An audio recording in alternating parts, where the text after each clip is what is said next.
Bolj ko pozorno spremljate Pepo Pujso, bolj ugotavljate, koliko stvari se preprosto ne ujema.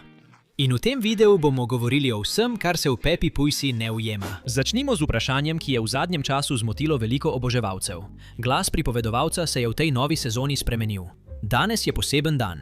Na prvi pogled se to morda ne zdi nič posebnega, ampak pomislite, v Pepi Pujsi so se do zdaj spreminjali samo glasovi otroških likov. Ker otroški glasovni igralci odrastejo in ne moreš imeti najstnika, ki bi zavedno posojal glas 4-letniku. To je popolnoma logično. Ampak pripovedovalec je odrasel. Ni prav nobenega razloga, da bi zamenjali odraslega glasovnega igralca. Zakaj so torej to storili? Nekateri oboževalci menijo, da je časovno sovpadanje zelo sumljivo. Ker ravno v času, ko se je spremenil glas pripovedovalca, so oboževalci začeli razvijati zelo zanimive teorije o tem, kdo pripovedovalec v resnici je. Ena izmed najbolj priljubljenih teorij je, da je pripovedovalec Suzijin pogrešani oče. Vsevedna nevidna figura, ki bdi nad vsemi, a je nihče nikoli ne vidi. Drugi verjamejo, da je pripovedovalec pravi mojster iz ozadja celotnega Pepinega sveta, ki nadzoruje vse, kar se zgodi. In morda so ustvarjalci oddaje prav zato zamenjali glas pripovedovalca, da bi zmedli oboževalce in jih odvrnili od postavljanja vprašanj. Ker če bi obdržali isti glas, bi morda nekdo to sčasoma ugotovil. Torej, kdo je v resnici pripovedovalec? Še vedno ne vemo. Ampak dejstvo, da so zamenjali glas brez kakršnekoli razlage, je res sumljivo. Kaj se dogaja z gospo Kravo? Poglejmo si to podrobneje. Na neki točki v oddaji se gospa Krava poroči z gospodom Bikom, kar se zdi dovolj preprosto. Ampak tukaj postane čudno. V eni izmed prejšnjih epizod je gospa Krava videna na panoramskem kolesu z gospodom Medvedom. Samo ona dva. Kar postavi očitno vprašanje. Kaj točno se je tam dogajalo? Je hodila z gospodom Medvedom, preden je spoznala gospoda Bika? Potem je tu še Karolina Krava, skrivnostni lik v ozadju, za katero skoraj vsak oboževalec verjame, da je hči gospe Krave. Karolina se je včasih redno pojavljala skupaj z gospo Kravo, a zadnje čase je Karolina popolnoma izginila. Brez razlage, brez omembe, preprosto je ni več.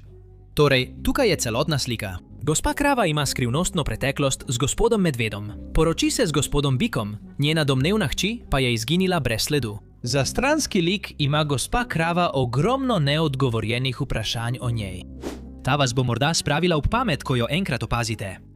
Notranjost hiše prašičje družine se nenehno spreminja in ne govorimo o veliki prenovi, skozi katero je hiša šla med sezonami. Govorimo o specifičnih vratih ob stopnišču. V nekaterih epizodah ta vrata vodijo v klet, v drugih epizodah pa se odprejo v shrambo. In v nekaterih epizodah teh vrat sploh ni. Preprosto popolnoma izginejo, kot da jih nikoli ni bilo. Torej, kaj je za temi vrati? Je to klet? Shramba? Nič? Oddaja nam nikoli ni dala doslednega odgovora. Za družino, ki jo spremljamo že več kot 20 let, bi si mislili, da bi vsaj poznali osnovno postavitev njihove hiše, pa očitno ni tako. In bolj kot se na to osredotočaš, bolj zmedeno postane. Tukaj je nekaj, o čemer verjetno nikoli niste razmišljali. Zakaj ne poznamo imen skoraj nobenega odraslega lika v Pujsi Pepi? Razmislite o tem. Skoraj vsak odrasel v risanki je preprosto imenovan mami, ati, dedek ali babica. A do zdaj nam je uspelo izvedeti nekaj imen. Pravo ime gospe Gazele je Gigi. Pozdravljeni. Gigi? Dedek Zajec je Reggie. Ampak obstaja velik Reggie Zajec. To sem jaz. Očka prašič je očitno Snufflekins. Objemi in poljubčki Snufflekins. In seveda teta Doti. Ampak zakaj so ostali skriti? Je to ustvarjalna odločitev?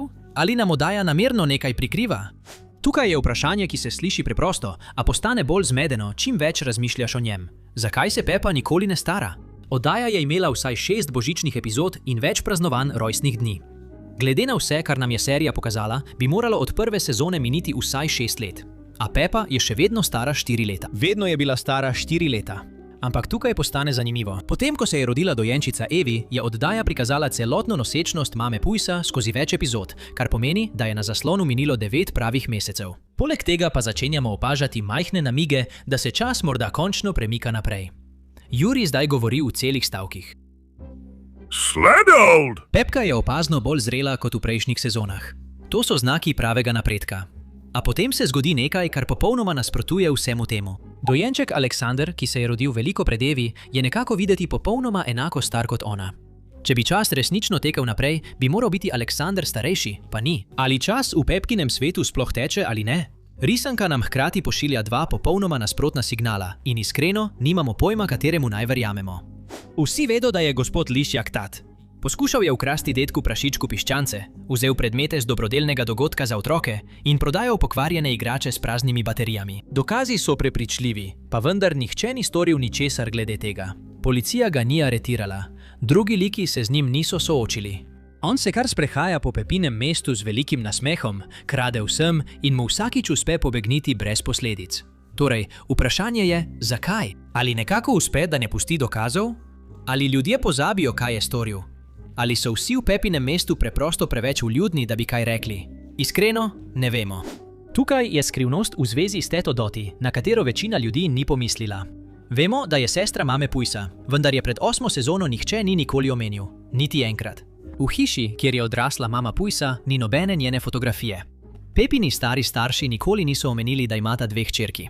In tukaj je najbolj nenavaden del. Družina Pujs je že obiskala Združene države Amerike, kjer živi teta Doti. In je niso obiskali niti enkrat. Potem se teta Doti pojavi za zahvalni dan, popolnoma nenapovedano, ne da bi povedala svoji sestri ali svojim staršem, da prihaja. Kaj se torej pravzaprav dogaja? Zakaj je ta veja družine tako dolgo skrivala teto Doti? In zakaj se zdi, kot da ji nihče v resnici ni tako blizu? Zdaj pa nekaj, kar bo popolnoma spremenilo vaš pogled na svet Pepe. Ste kdaj opazili, da je Pepa potovala v New York, Teksas, Italijo, Francijo in Avstralijo? In na vseh teh krajih ni bilo niti enega prašičjega lika, razen njene družine. Pomislite na to. Vsaka druga vrsta v risanki ima like, ki niso v sorodu povsod. Ampak prašiči? Edini prašiči, ki obstajajo, so očitno ožja družina Pepe. In to je pripeljalo do teorije, ki je resnično vznemirjajoča. Nekateri oboževalci verjamejo, da so prašiči v Pepinem svetu morda ogroženi, kar bi tudi pojasnilo, zakaj se zdi, da nekdo vedno pazi na Pepo. Morda prašiče varujejo, da popolnoma ne izginejo. Sliši se skrajno, ampak če dobro pomisliš, ima nekako smisel.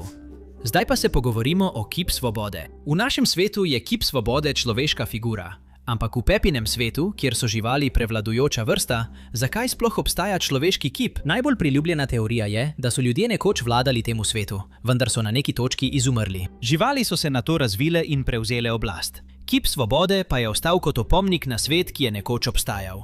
Če je ta teorija pravilna, Pujsa Pepa ni le oddaja o zabavni mali prašičji družini. To je oddaja, postavljena v postčloveško prihodnost. In to je resnično ena najbolj vznemirjajočih idej, ki jih je ta oddaja kdaj po naključju nakazala.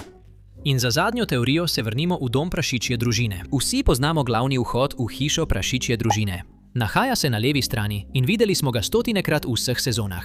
Toda v epizodi Varuška se zgodi nekaj zelo nenavadnega. Mami in ati prašič se vrneta domov s svojega zmenka in vstopita skozi vrata za televizijo. Vrata, ki jih prej še nikoli ni bilo. V stotinah epizod, ki se dogajajo v tej isti dnevni sobi, za tisto televizijo ni bilo nikoli ničesar.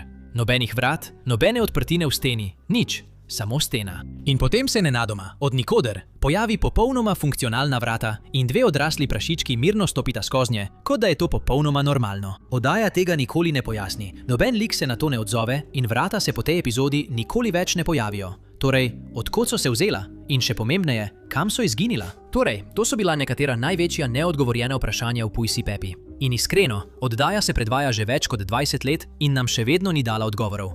Morda jih nikoli ne bo. Sporočite nam v komentarjih, katero vprašanje vas najbolj moti.